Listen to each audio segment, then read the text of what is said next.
नमस्कार, मैं हूं मृत्युंजय कुमार झा। शाम के 5:30 बज चुके हैं और अगले आधे घंटे तक आपके सवालों का सबसे बड़ा मंच तैयार है। अगर आपने कमोडिटी में ट्रेड किया है या फिर नया ट्रेड करना चाहते हैं, जानना चाहते हैं कि आपके लिए कहां पर कमाई के मौके हैं, तो आप सवाल पूछिए। नंबर आप नोट कर लें 022-2300-1634। इसके अलावा आप 022-2300-1635 पर भी अपना सवाल पूछ सकते हैं। और चलिए हम सबसे पहले बात करेंगे गोल्ड की, क्योंकि गोल्ड की कीमतों में अच्छी तेज़ी आई है और 550 रुपये के आसपास की तेज़ी गोल्ड में हमें दिख रही है। MCX पर गोल्ड 53,550 के ऊपर है और चांदी का भाव 70,000 के ऊपर आज पहुंचा है। रेनिशा चेनानी हमारे साथ जुड़ चुकी हैं और अनुज गुप्ता भी हैं, IIFL के बीरेन वकील हैं पैराडाइम के, और RK जेनामनी हैं सीनियर साइंटिस्ट IMD के। आप सभी का बहुत स्वागत है। रेनिशा जी, पहला सवाल आपसे यही कि 1 महीने की ऊंचाई पर है गोल्ड, खरीदें या रुकें? जी मृत्युंजय, हम कब से ये चीज बातचीत कर रहे हैं कि गोल्ड में जो तेजी आई है वो अभी रुकेगी कि और दे पाएगा। तो मैं हमेशा से यही कहती रही हूँ कि 50,000 के आसपास जो लेवल्स है वो एक बहुत ही अच्छे लेवल से जाके जहाँ पे एक्यूमुलेट करना चाहिए गोल्ड। तो 10-15 दिन पहले ये लेवल्स आए थे, गुड़ी पाड़वा के आसपास हमने देखा था कि ये लेवल्स पे काफी अच्छी बाइंग हुई थी। अभी वापस हम देख रहे हैं 53,500 के आसपास ट्रेड हो रहा है। आई थिंक ये रैली अभी भी कंटिन्यू रहेगी, क्योंकि इस साल 2022 में जिस तरह सबको पता है कि इन्फ्लेशन तो हाई रहेगा ही, बट आगे चल के हम एक रिसेशन भी देख सकते हैं, जहाँ पे रिसेशन ना भी आए तो जो इकोनॉमिक ग्रोथ है ग्लोबली वो बहुत ही कम रह सकता है। तो ये जो सिचुएशन है, इसे स्टैगफ्लेशन कहा जाता है, वो रहेगा। और जब भी स्टैगफ्लेशन होता है तब हमेशा हम देखते हैं कि गोल्ड आउट परफॉर्म करता है। तो इस बार भी एक्सपेक्टेड है कि जो सेफ हेवन करेंसीज या कमोडिटीज होती है, जैसे गोल्ड है, जापानीज येन है, स्विस फ्रैंक है, डॉलर इंडेक्स है, ट्रेजरी यील्ड्स है, हम देख रहे हैं कि सारी की सारी चीजें, सारे एसेट क्लासेस एक साथ बढ़ रहे हैं। वैसे देखा जाए तो ट्रेजरी यील्ड्स और डॉलर इंडेक्स हमेशा गोल्ड से उल्टा चलते हैं, बट अभी इस बार देखा जा रहा है नहीं, वो भी साथ में बढ़ रहे हैं, गोल्ड भी बढ़ रहा है। तो ये रैली कंटिन्यू रहेगी। सेफ हेवन बाइंग है, बहुत अच्छी डिमांड है, ETF से इन्वेस्टमेंट डिमांड काफी अच्छी है। आई थिंक ये रैली कंटिन्यू रहेगी। थोड़ा भी डिप मिले बाय कीजिए। साइड में 60,000 तक के टारगेट्स लग रहे हैं by the end of this year. क्या ओके, ये राय आपकी हो गई गोल्ड पर। बीरेन जी, आपका क्या व्यू है? मतलब मैं आपसे ये पूछना चाह रहा हूँ कि धीरे धीरे गोल्ड का मार्केट ऊपर ही जा रहा है, मतलब 53,500 के ऊपर चला गया गोल्ड, और तमाम कुछ नेगेटिव खबरें भी हैं, उसके बावजूद गोल्ड के दाम बढ़ रहे हैं। तो आपको इस तेजी पर सर भरोसा है बीरेन जी? मुझे ज़्यादा भरोसा नहीं है क्योंकि जो फेड का टाइटनिंग है, देखते हैं फेड का टाइटनिंग कितना फास्ट रहता है या कितना स्लो रहता है। यूक्रेन वॉर जो कि काफ़ी बड़ा ट्रिगर था, वो आने के बाद गोल्ड पिछला हाई जो अगस्त 2021 में हुआ था 56,180, उसको पार नहीं कर पाया है। तो मेरी इसमें इंटरेस्ट तभी आएगी जब ये 56,200 को ऊपर सस्टेन करे, तो मोमेंटम बेसिस मेरा मूड थोड़ा बनेगा बाइंग का। अभी इस लेवल पे ये रैली को चेस करना मुझे थोड़ा कंफर्टेबल नहीं है। क्या अच्छा, तो ठीक है, तो आप कह रहे हैं कि इस तेजी पर आपको उतना भरोसा नहीं है, लेकिन अनुज जी, इंट्राडे के ट्रेडर को इस भाव पर क्या करना चाहिए? क्या इंट्राडे में भरोसा किया जाए और बाइंग करना ठीक रहेगा गोल्ड में आज के लिए? मृत्युंजय जी, गुड इवनिंग। देखिए, इस बार अगर हम गोल्ड की चाल को देखें तो ये जो मोमेंटम आया है ये काफ़ी एक पॉजिटिव वे में आता हुआ दिखाई दिया, क्योंकि एक सडनली वेव्स नहीं यहाँ पर आई हैं।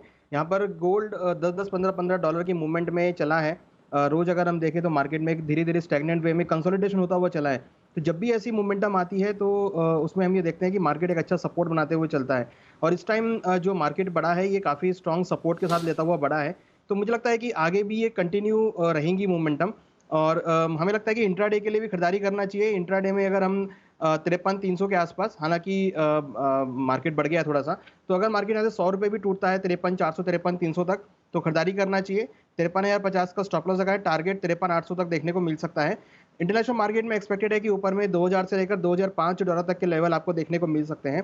जिस तरीके से यहाँ पर एक ब्रेकआउट देखने को मिला है, और फंडामेंटली अगर साइड जाएं तो इन्फ्लेशन लास्ट वीक भी US का बढ़कर आया है, और फेडरल जो बैंक है वो भी, जो फेडरल है वो भी थोड़ा सा उतना पॉजिटिव नहीं दिख रहा है इन्फ्लेशन को लेके। तो मुझे लगता है कि उससे काफ़ी हद तक गोल्ड को सपोर्ट मिला है, और रशिया यूक्रेन का जो इशू है वो अब दोबारा से बढ़ता हुआ दिख रहा है, तो पॉजिटिव वहाँ से भी कुछ नहीं आ रहा है। तो मुझे लगता नहीं है कि ऐसा कोई मेजर करेक्शन गोल्ड में देखा जा सकता है, और जिस तरह का ट्रेंड बना है गोल्ड में पिछले 2-3 हफ्तों से, इवन 5 हफ्तों के हाई पे ट्रेड करता हुआ दिख रहा है, तो मुझे लगता है कि आगे भी अच्छा ब्रेकआउट रहेगा, और ऊपर में 2000 से लेकर $2005 तक के लेवल, इवन एमसीएक्स में 54,000 तक के लेवल हम जल्दी देखेंगे। ठीक है। अच्छा रेनिशा जी, लॉन्ग टर्म में क्या गोल्ड की ये तेजी आपको कंटिन्यू दिख रही है, या आपको लगता है कि एक बड़ा करेक्शन कभी भी आ सकता है? जैसे ही ये खबर आएगी कि यूक्रेन और रूस के बीच बातचीत कुछ पॉजिटिव हो रही है, जब ये खबर आ जाएगी तो एक शार्प करेक्शन हम गोल्ड में फिर देखेंगे? जी, इस साल के 2 ही नेगेटिव ट्रिगर्स हैं। एक है कि जो अगर बातचीत होती है तो भी हम देखेंगे तो ठीक है, वॉर तो रुक जाएगा, बट फिर भी जो रिकवर करने में यूक्रेन को टाइम लगेगा, जो सप्लाई चेन डिस्ट्रप्शंस हुए हैं उसे ठीक होने में टाइम लगेगा। तो 1-2 साल तो ऑलरेडी लग जाएंगे ये सब चीज़ों को ठीक होने में। तो बहुत बड़ा सेल ऑफ मुझे नहीं लगता है आ सकता है, बट एक ये नेगेटिव ट्रिगर है। दूसरा है कि जो फेड अपने इंटरेस्ट रेट 6 बार और बढ़ा सकता है इस साल, बट आई थिंक ये दोनों चीजें ऑलरेडी प्राइसेस में डिस्काउंट हो चुकी है। हमने देखा है कि प्राइसेस वन वे ऐसे नहीं बढ़ी है, हमने देखा है कंसोलिडेशन होके धीरे धीरे 2 स्टेप आगे 1 स्टेप पीछे करके बढ़ी है। तो और मुझे लगता है सारे नेगेटिव जो है धीरे धीरे डिस्काउंट हो चुके हैं प्राइसेस में।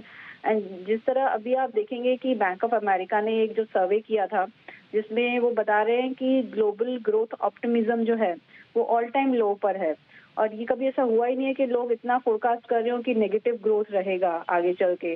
बिल्कुल ऑप्टिमिस्टिक नहीं है लोग, और ये बड़ा सर्वे हुआ था, बहुत बड़े फंड मैनेजर्स से हुआ था। तो मुझे लगता है ऐसे सिनारियो में एक ही चीज है जो सपोर्ट करती है आपके पोर्टफोलियो को, तो वो है गोल्ड। इसलिए मुझे लगता है कि लॉन्ग टर्म में ये गोल्ड अच्छा परफॉर्म करेगा। छोटे मोटे डिप्स आएंगे, वो बाइंग अपॉर्चुनिटी बढ़ेंगे, बहुत बड़ा शार्प सेल ऑफ मुझे नहीं लगता है एज ऑफ नाउ। आपको लगता है कि कोई बड़ी गिरावट नहीं आएगी, छोटे मोटे करेक्शन आएंगे और वो करेक्शन बाइंग के लिए एक अच्छा मौका बनेगा। बीरेन जी, चांदी का भाव आज 70,000 के ऊपर गया है सर, अच्छी तेजी हमने चांदी में भी देखी है। तो आपको लगता है कि 70,000 के ऊपर चांदी का मार्केट टिक पाएगा? अभी 1,300 रुपये ऊपर हो गया भाव। आज लंदन बंद है ईस्टर के कारण, तो आज के प्राइस जो है, क्योंकि फिजिकल मार्केट बंद है तो इसका कोई इफेक्ट नहीं दिख रहा है मुझे, तो इसको मैं इग्नोर करूंगा। बट सिर्फ इंट्राडे के लिए मैं करंट लेवल से एक बार चांदी में शॉर्ट्स जाना प्रेफर करता हूं। अच्छा। और मेरा स्टॉप लॉस भी सिर्फ 400-500 रुपये का ही रहेगा, टारगेट भी ऐसा ही 700-800 का रहेगा। अच्छा, तो 69,400 का टारगेट, 70,200 पर सेल और 70,700 का स्टॉप लॉस। लेकिन पोजिशनल ट्रेडर को अनुज जी क्या करना चाहिए चांदी में, सिल्वर में? मिथुन जी देखिए, $26 के आसपास अब मार्केट आया है, और $26 को मार्केट ने ब्रीच भी किया है। इवन 5 वीक्स के हाई पे ये भी ट्रेड कर रहा है, और 70,000 का जो लेवल था वो मार्केट ने अगेन ब्रीच किया है। यहाँ पर इंटरेस्टिंग चीज़ ये है कि पिछली बार वॉल्यूम थोड़े से कम थे, बट यहाँ पर इस बार वॉल्यूम काफ़ी अच्छे आते हुए दिखाई दिए हैं, और जो सिल्वर बढ़ा है सेम कंसोलिडेशन पैटर्न में ब्रेकआउट लेते हुए बढ़ा है। तो मुझे लगता है कि एक अपसाइड मोमेंटम यहाँ पे कंटिन्यू रहेगा। $27 अब नेक्स्ट लेवल रहेगा जिसको हम वॉच करेंगे। 27 लेवल, अगर $27 अगर ब्रेक होता है वीकली लेवल पे, तो हम नेक्स्ट टारगेट $30 तक का देखेंगे। एमसीएक्स में हमें लगता है कि 71,000 का लेवल जो है वो काफी इंपॉर्टेंट रहेगा। 71,000 का ब्रेक होता है तो हम 75,000 तक के लेवल सिल्वर में देख पाएंगे। तो पोजिशनल तौर पर इनिशियली मुझे लगता है कि 75,000 को हम टारगेट कर सकते हैं, और ऊपर में इंटरनेशनल मार्केट में $27 से लेकर $28 टारगेट कर सकते हैं। तो यहाँ पर भी हमारी बाय कॉल रहेगा। ओके, ये राय हो गई आपकी चांदी पर। लेकिन रेनिशा जी, जिस रफ्तार से चांदी का मार्केट ऊपर जा रहा है, आपको लगता है कि 80,000 या 90,000 का लेवल बहुत दूर नहीं है? मतलब बेशक 2-4-6 महीने लग जाएं, लेकिन चला जाएगा। यस, मुझे लगता है by the end of this year हम 80,000 के लेवल्स देख सकते हैं। बहुत स्ट्रॉन्ग रेजिस्टेंस है 73,000 पर इंडियन रुपीस में। यहाँ पर एक बार वो क्लियर हो जाता है तो ये वन वे रैली रहेगी 80,000 तक। काफी स्ट्रॉन्ग डिमांड हम सिल्वर की भी देख रहे हैं, बट ये ज्यादा मैं प्रेफर गोल्ड को करूंगी, क्योंकि जो सेफ हेवन बाइंग है वो गोल्ड में ज्यादा है। सिल्वर को सपोर्ट मिल रहा है गोल्ड से, बट बेस मेटल से इतना ज्यादा सपोर्ट नहीं मिल रहा है, तो हम ग्रेजुअली देखेंगे सिल्वर में रैली आएगी। तो उसमें भी डिप पे बाइंग करना चाहिए। मेरा फर्स्ट टारगेट 73,000 रहेगा, उसे क्लियर करता है, सस्टेन करता है तो 80,000 तक के मैं लेवल्स देख रही हूँ। ओके, तो ये राय आपकी चांदी पर। बहुत शुक्रिया रेनिशा जी आपका जुड़ने के लिए और डिटेल में चांदी पर और गोल्ड पर अपनी राय देने के लिए। चलिए आगे बढ़ते हैं और अब हम बात करते हैं मानसून की। चूँकि पिछले हफ्ते जब IMD का पहला फोरकास्ट आया तो उसमें ये कहा गया कि इस बार अच्छी बारिश होगी, सामान्य मानसून रहेगा 99%। तो इससे अब खरीफ फसलों की खेती को लेकर बहुत ज़्यादा उम्मीद बढ़ गई है कि खरीफ की बुआई बढ़ेगी। दलहन तिलहन अनाज के मोर्चे पर अच्छी खबर आई है। बातचीत करने के लिए हमारे साथ RK जैनामनी साहब हैं और जो कि साइंटिस्ट हैं, IMD के सीनियर साइंटिस्ट। जैनामनी जी बहुत बहुत स्वागत है आपका। तो पहला सवाल तो आपसे यही कि रेन का डिस्ट्रीब्यूशन सर कैसा रहेगा? देखिए, ये तो जस्ट एक हमारा पहला कदम है कि आगे जो मानसून है कि कहीं तो मतलब क्या होने वाला है और ऑल इंडिया बेसिस में, तो ये एक तो कंफर्म है कि वो नॉर्मल रहेगा और जैसे मैंने बताया कि 96 से 104% तक रहेगा और क्वांटिटेटिवली 99% ऑफ द नॉर्मल है। ये दोनों चीज बताया। और तीन चीज एक है कि रेनफॉल का जो नॉर्मल है हमारा पास 2010 तक था, 50 ईयर्स का, 1960 से हम उसको अपडेट कराया 2020 तक। तो क्योंकि बहुत सारा सवाल आता है कि और ऐसे भी क्लाइमेट चेंज का रोल भी रहता है, तो वो जब हम अपडेट कराया तो उसमें 1 सेंटीमीटर कम आया, 87 सेंटीमीटर। 86.8 पुराना था 87.8। तो यही है जो 86.7 है उसी का जस्ट 99% रेन होगा ऑल इंडिया। हमने एरिया वाइज भी थोड़ा बहुत दिया प्रोजेक्शन, तो उसमें अच्छा आ रहा है। थोड़ा इलाका जो है पूर्वोत्तर राज्य का थोड़ा उसमें थोड़ा नॉर्मल से थोड़ा कम हो सकता है, अदरवाइज लगभग बाकी राज्यों का डिस्ट्रीब्यूशन ठीक है। लेकिन अभी जब हमारा सेकेंड स्टेज आएगा मिड में, तो हमारा आएगा केरला का जो मानसून का आगमन का डेट आएगा मिड में और मई एंड में हमारा फिर ओरिया का अपडेट आएगा। तो उसमें थोड़ा रीजन वाइज डिटेल आएगा। बस यही है अभी तक जो प्रोजेक्ट में आया। अच्छा सर, एक बात और, क्योंकि 4 महीने का ये पूरा साउथ वेस्ट मानसून का सीजन होता है, जून से लेकर सितंबर तक का, और उसमें जून और खास करके जुलाई का महीना बहुत इंपॉर्टेंट होता है खरीफ सोइंग को लेकर के। और जुलाई के महीने में बारिश भी ज़्यादा होती है, पूरे सीजन की सबसे ज़्यादा बारिश जुलाई के महीने में होती है। जुलाई के महीने के लिए स्पेशली सर कोई फोरकास्ट? Very difficult sir. आप भी कवर करते हैं बहुत सालों से कि वो मंथली में करेक्ट आएगा, और मानसून इतना अचानक वेरी करता है मंथ टू मंथ। वो आप देखे होंगे कि कितना वेरिएबिलिटी हाई है। और उसके साथ साथ अगर आप क्लाइमेट चेंज का जोड़ेंगे तो कोई मंथ तो बहुत ही रिकॉर्ड रेन होता है और कोई मंथ एकदम से सडनली डेफिशिएंट होता है। तो वो वाला तो पता ही चलेगा जब आप मंथ का शुरू होंगे। जैसे हम मई एंड में देंगे जून एंड वी विल गिव जुलाई, तब पता चलेगा सर। अच्छा, तब चलेगा। ओके। अच्छा, एक बात सर और, आप लोगों ने अपने अनुमान में ये कहा है कि इस बार अल नीनो को लेकर के आप लोगों ने कुछ कमेंट किया है, वो कमेंट क्या है और अल नीनो का कितना डर रहेगा इस मानसूनी सीजन में?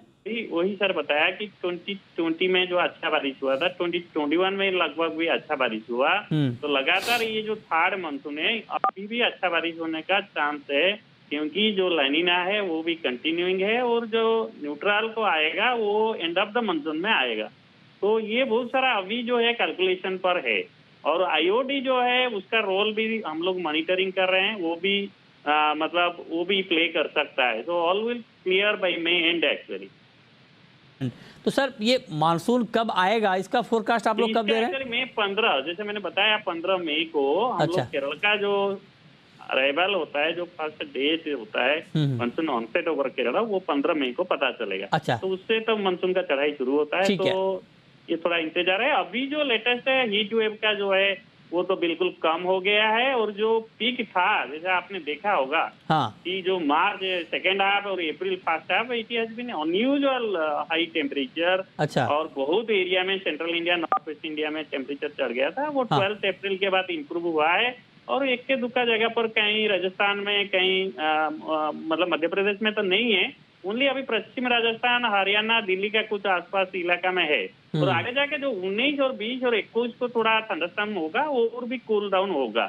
तो मेरे ख्याल से इसको लेके ज्यादा परेशानी भी आगे बढ़ना ठीक नहीं है। अच्छा। तो लोग बहुत सोच रहे हैं, बहुत मीडिया में हाईलाइट हो रहा है कि भाई मार्च अप्रैल ऐसा बन रहा है, मई क्या होगा, ऐसा कुछ लिंक नहीं है। ये बड़ी अच्छी बात आपने बताई सर। बिल्कुल, हम लोग आज चर्चा भी कर रहे थे कि गर्मी बहुत ज़्यादा है और आगे पता नहीं क्या होगा, तो आपने बड़ा अच्छा किया, क्लियर कर दिया। मैं इस पर और थोड़ी क्लैरिटी आपसे ले लूँ आपने कहा कि हीट वेव भी अब टल गया है, मतलब जो आना था वो आ चुका है। ऑलमोस्ट आप देख लीजिए हाँ। कि आज तो बहुत जगह में टेम्परेचर मतलब 12 तारीख ऑनवर्ड तो टेम्परेचर काफी इंप्रूव हुआ है। जो 45 चल रहा था वेस्ट राजस्थान इलाका, वो 42 41 चल रहा है। अच्छा। जो आपको मालूम होगा गुड़गांव से लेकर के नीचे अलीगढ़ ये बेल्ट जो था, ग्वालियर गुना, ये भी 45 चल रहा था, वो भी 41 42 है। अभी जो भी बढ़ेगा कल लेकिन तक जैनामणि बढ़ेगा, जी, उसके बाद ये ठीक है कि आप कह रहे हैं कि 45 से घट के 41 42 आ गया, लेकिन सर 40 के ऊपर का टेम्परेचर, गर्मी तो मैं मुंबई रहता हूँ और इतनी तेज धूप, इतनी गर्मी, मतलब बहुत ज़्यादा है सर।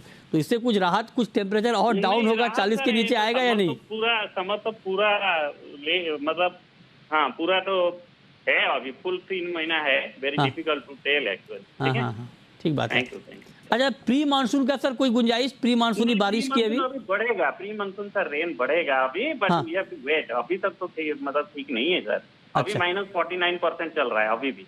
अच्छा। मुल्ली पेनिनसुलर इंडिया में बहुत ज्यादा रेन है। तो सर अगले 15-20 दिनों में कौन कौन से ऐसे 15-20 इलाके हैं दिन जहां पर 15-20 प्री मानसूनी बारिश हो सकती है? सर मई फर्स्ट वीक में थोड़ा इंप्रूवमेंट का चांस है। अप्रैल तो गया मान लीजिए। ठीक अच्छा। है? थोड़ा तो ये 19 से 22 होगा बस, दैट्स ऑल। नॉर्थ वेस्ट और सेंट्रल इंडिया। ओके, बहुत शुक्रिया आर के जैनामणि जी आपका, डिटेल में मानसून के ऊपर बात करने के लिए, हमारे साथ जुड़ने के लिए और बताने के लिए कि आगे के हालात क्या होंगे मौसम को लेकर और मानसून को लेकर। चलिए अब हम शुरू करते हैं सवाल और जवाब, और पहला सवाल है प्रहलाद का, राजस्थान से हमारे साथ जुड़ रहे हैं। पूछिए प्रहलाद जी। हाँ जी सर, नमस्कार। नमस्कार, पूछिए। सर जी, अगले 2 महीने में गुआर का क्या आउटलुक रहेगा सर? और मई वायदा सेल करना हो तो कौन से लेवल है बढ़िया सर बेचने के लिए? किसमें सर? ग्वार में ना? ओके। जी। अगले 2 महीने में ग्वार का प्राइस क्या हो सकता है, और इस सवाल का जवाब वीरेंद्र जी आप जरा दें, क्योंकि ग्वार में तेज़ी जब शुरू होती है तो तेज़ी ठीक से शुरू होने से पहले गिरावट आ जाती है। अभी देखिए मोमेंटम बनना शुरू हुआ तब फिर दाम कम हो गए। क्या लगता है सर 2 महीने का प्राइस आपको ग्वार का?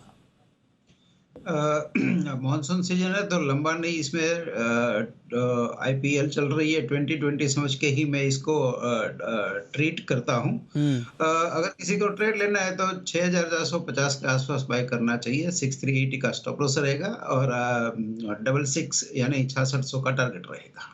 ओके ओके, ठीक है, ये राय आपकी हो गई ग्वार के ऊपर। अच्छा अनुज जी, कच्चे तेल का मार्केट आपको कैसा लग रहा है? अभी 1% ऊपर है एमसीएक्स पर कच्चा तेल, 8160 के ऊपर ट्रेड कर रहा है। क्या करना चाहिए क्रूड में? मृत जी देखिए, हमने देखा है कि जिस तरीके रशिया यूक्रेन का जो इशू है वो गहराता हुआ दिखा है, तो वहाँ से एक बाउंस बैक दिखा है।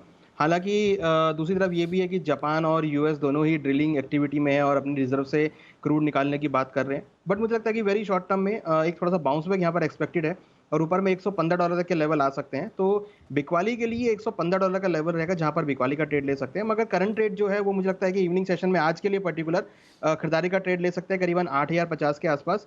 स्टॉप लॉस 7890 का लगा है, टारगेट ऊपर में 8350 तक देखने को मिल सकता है। तो इंट्राडे और बिल्कुल आज के लिए मुझे लगता है कि यहाँ पर बाय का ट्रेड बनाया जा सकता है, क्योंकि जिस तरीके से भाव अब ऊपर आते हुए दिखे हैं तो शॉर्ट टर्म में 1 या 2 दिन के लिए पर्सपेक्टिव से भावों में तेजी देखी जा सकती है। मगर दूसरी तरफ $115 काफी स्ट्रॉन्ग रेजिस्टेंस भी है, हमें लगता है $115 के आसपास बिकवाली का ट्रेड भी लिया जा सकता है। ठीक है, ओके।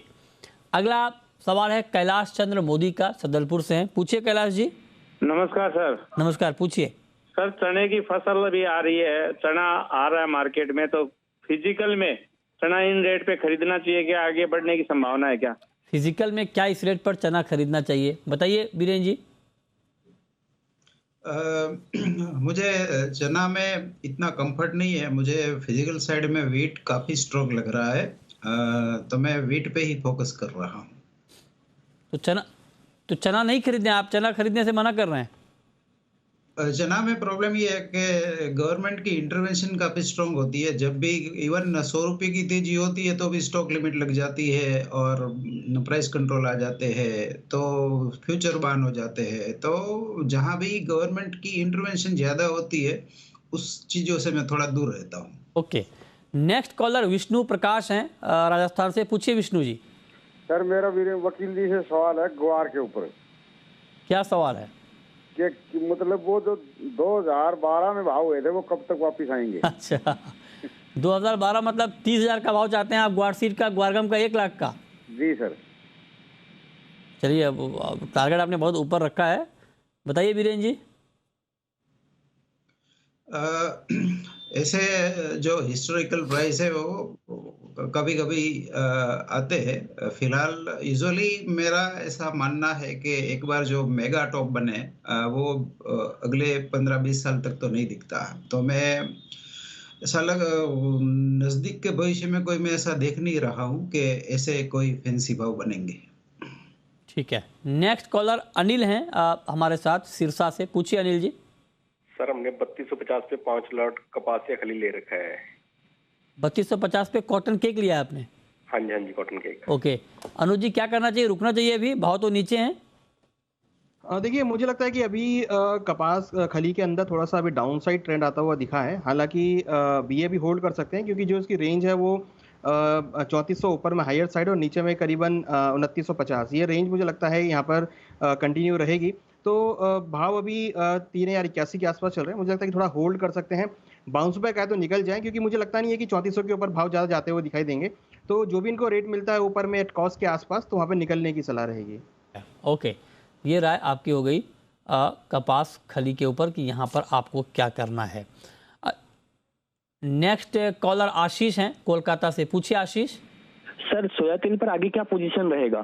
सोया तेल, ओहो बताइए सर। सोया तेल में भी तो बहुत ज़्यादा एक्शन है। एक तो सरकार लगातार एक्शन में है, तेल कीमतों को काबू में करने के लिए छापेमारी हो रही है। बताइए सर क्या होगा सोया तेल में आगे, वीरेन जी? वर्ल्ड मार्केट में बेतहाशा तेजी है। सनफ्लावर में भी, सोया में भी, सरसों में भी, हर एडिबल ऑयल काफ़ी बुलिश है। तो मुझे ऐसा लग रहा है कि पाम में भी वापस रनअप शुरू हो चुका है। तो यहाँ से मैं कोई डाउनसाइड नहीं दिख रहा हूँ। एक अच्छी बात यह है कि सरसों की फसल काफ़ी अच्छी थी, सरसों तेल का प्रोडक्शन काफ़ी बढ़िया रहा। तो तेजी थोड़ी स्लो है यहाँ, इतनी एक आश्वासन की बात है। ओके ठीक है, इस पर आप नज़र रखिए। और अगला सवाल है अरुण का। पूछिए अरुण। सर मेरा सर नेचुरल गैस पे है कि कहाँ से बाई सेल कर रहा है इंटरडे में? नेचुरल गैस में बाय सेल कहाँ पर की जाए, बताइए अनुज जी। नेचुरल गैस पहले तो ये कि अभी खरीदना चाहिए या नहीं, और अगर हाँ तो किस लेवल पे?